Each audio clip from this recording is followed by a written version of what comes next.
এই রঙের খেলার জন্য লাগবে একটি ত্রিপডি স্ট্যান্ড, গোলতুলি ফ্লাস্ক, পানি যেটা আমি বিকারের ভেতরে নিয়েছি, ফানেল, রং এবং ড্রপার। এখন আমি যেহেতু এই রঙের খেলায় আগুন ব্যবহার করব, এজন্য আমি আগে চশমাটা পরে নিব। এখন তাহলে চলো শুরু করি। আমি প্রথমে ফানেলটা নিয়ে এই গোলতুলি ফ্লাস্কের উপরে রেখে দিব। এখন আমি ফানেলের সাহায্যে পানি ঢালবো।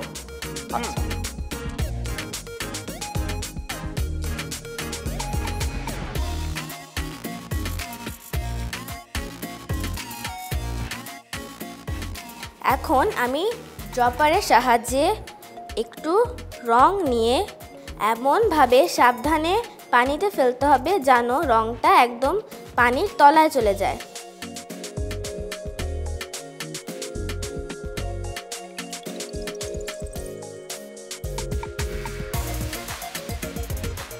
দেখো বিজ্ঞানী, রংটা কিন্তু একদম নিচে চলে গেছে আর উপরে কিন্তু শুধু পানি। এখন আমি স্পিরিট ল্যাম্পটা নিয়ে এই ত্রিপডি স্ট্যান্ডের নিচে তাপ দিব। আচ্ছা, এখন তোমরা দেখবে যে রংটা উপরে চলে আসবে আর পানিটা রঙের সাথে মিশে যাবে। দেখো আস্তে আস্তে কিন্তু উপরে উঠছে।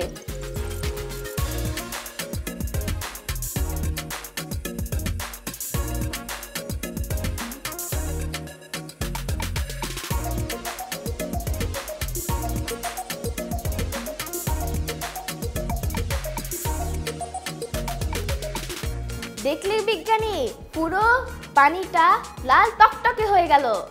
বাহ, খুব চমৎকার খেলা হয়েছে বন্ধু বিজ্ঞানী, দারুণ খেলা। হ্যাঁ, সত্যি তুমি অসাধারণ একটি খেলা দেখিয়েছো। আচ্ছা অপ্সরা, এটা কিভাবে হলো আমি বলে দেই? হ্যাঁ অবশ্যই বলো। প্রথমে তুমি গোলতলি ফ্লাস্কে খানিকটা পানি ঢেলে নিয়েছো, এরপর ড্রপার দিয়ে কিছু রং নিয়ে সাবধানে ফ্লাস্কের তলায় ছেড়ে দিয়েছো, কিন্তু রং পানিতে মেশেনি, ফ্লাস্কের তলানিতে জমা হয়েছিল।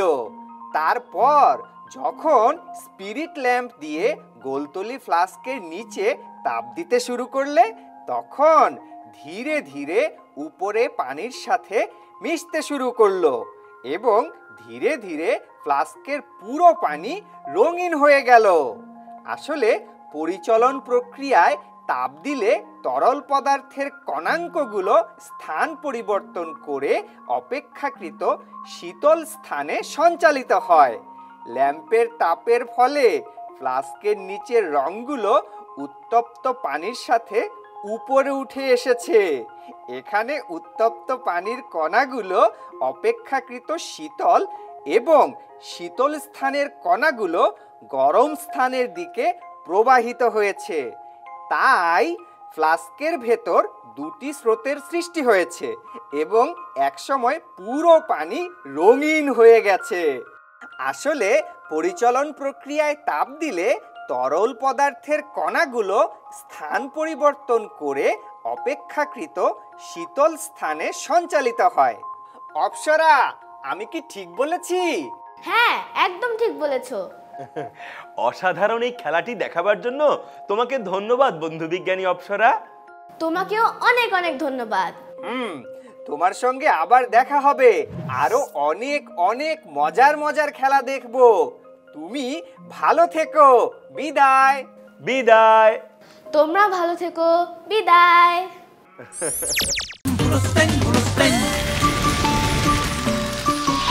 দুরন্ত। ফেসবুকে ফলো করো এবং ইউটিউবে সাবস্ক্রাইব করো দুরন্ত টিভি।